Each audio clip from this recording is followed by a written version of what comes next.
Hi there, I'm Pete McCormack, and I make films, and I write books, and I write songs, and this is my YouTube channel, which is dedicated to inspiring creativity in other people and in myself. I was thinking about ideas. How does a creative person get ideas? And I think one of the keys to that is to see the world as an artist. And to see the world as an artist, you have to tell yourself eventually, I am an artist. You just have to say it. And saying you're an artist allows you to see and think of the world in an artistic way. And when you see the world artistically, you can start to gather ideas from the world. One way is through conversations with people. So start seeing your relationships in an artistic way. One, it makes you gentle and flowing, and two, it makes you start to see things that are magical. Bits of conversations you'll hear, you go, that's a great line, that's interesting, I like that. You might hear something on the news, pop culture, talking about history. These can all be ideas for art. Another way is nature in general, just walking, just moving, things start to flow inside you, start perceiving things artistically. That happened to me recently here on this little island. I had thoughts about my kids are being free on this little island and how I used to live my life and how freedom has changed and it's a different kind of freedom. But the main way, in my opinion, to see like an artist is to immerse yourself in art. Whether that's music, whether that's literary arts, whether that's film, or whether it's fine art, immerse yourself in art and let it ruminate inside you. If you perceive it as a potential for ideas, ideas will start to bubble up. I'm talking about finding art, mixing it up inside you, and redistributing it in your image. And one of the ways to do that, I find, is to keep notebooks and to keep ideas, whether it's titles, whether it's a lyric you hear, whatever you're doing, ideas for stories, write them down. Now, some people don't agree with that. Stephen King, for instance, he thinks that to write down all the ideas you get is to make a shrine for bad ideas. He also doesn't think you should have an ending. He thinks you should just write from the get-go. It's all very well for Stephen King, but I need to collect ideas and keep them in a space that's got energy and it's gonna spill out towards me and give me opportunities to write. Because my life isn't just doing art. I'm surrounded by a family and kids, and as you almost certainly are, and it's difficult to find time and to keep attention that can move you forward creatively.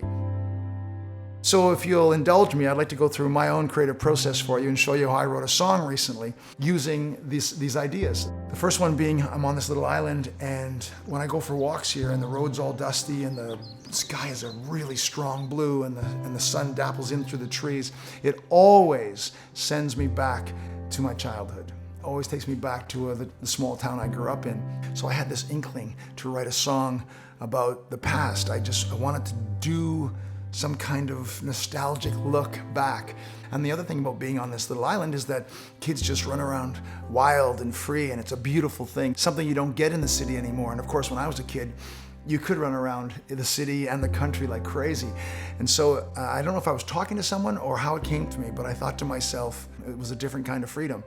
That's a great start because that summed up what I was feeling, and it was the title for the song, and therefore it also gave me lyrics for the chorus, because if you have the title, you have lyrics for the chorus. And if you know what the title means, you have the sense of the story. This is huge, and we'll talk about that later. So those two things were happening. And I'd also been inspired by an old song by the Faces. You know, I wish that I knew what I know now.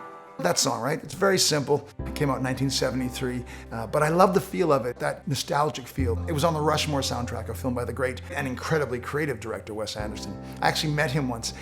A friend of mine was in Rushmore, and she introduced me to him, and I went up to a hotel room in Los Angeles, and he was there writing away, and there was a big stack of books beside him, and he was really friendly, but he was kind of grumbling because he wasn't getting enough help from Owen, Owen Wilson, his partner, because he was doing all the work and Owen was off acting somewhere, and he was a little bit frustrated. It was really cute, actually, and I thought, wow, I hope that works out. He said, no, it's hard, I'm not quite getting it right. And of course, a year or two later, I think 2001, out came the Royal Tenenbaums, which was a fantastic movie as well.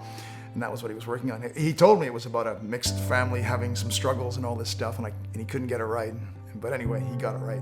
But the song is called Ooh La La. I think it's a couple of chords. I think it's a G to A minor 7. Written by Ronnie Lane and Ronnie Wood of later Rolling Stone fame. That was kind of a feel that I kind of had in me. So I had this feel from that song. I had my nostalgic feelings from nature, and I had the title, A Different Kind of Freedom. One of the keys when you're doing creative work is to sometimes, depending how scattered your life is and how pulled you are and how your brain is working, is to record your first ideas, especially with songs. So here I am recording the first notions of the song. Snuck into my daughter's room. I'm totally hoarse.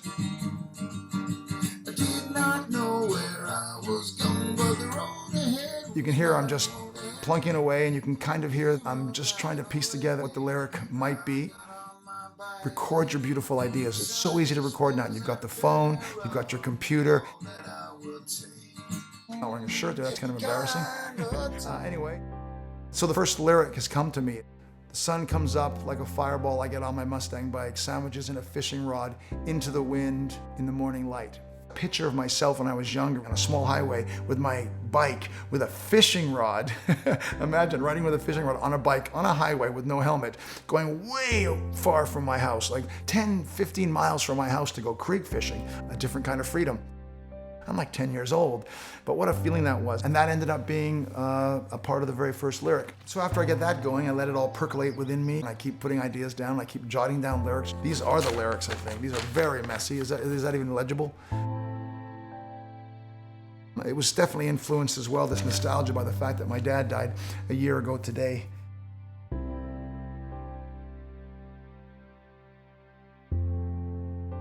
Massive part of my childhood, of course. And so I just wanted to write this song, and I wanted to finish this song. And the way to force me to finish it was to record it as well as I could. And that's what I did, and that preserved the song, made me finish it while I recorded it. And I can tell you it's not some mythical process. It's seeing the world as an artist. It's taking in ideas from the world and mixing it into your own cauldron and bringing it out as your own beautiful creative process. So tell yourself you're an artist. Be an artist. See like an artist. Feel like an artist. I'm telling you to do it if you want to do it. It's not a big deal. Just do it. And if you're an old pro, but you've lost your inspiration, keep bringing in ideas, keep being inspired, keep believing in your cauldron of creative activity and make magic. And if you think this video is at all magical, subscribe below and I will continue to bring you my creative ideas and my creative thoughts, hopefully to inspire you. And in the meantime, here's the song.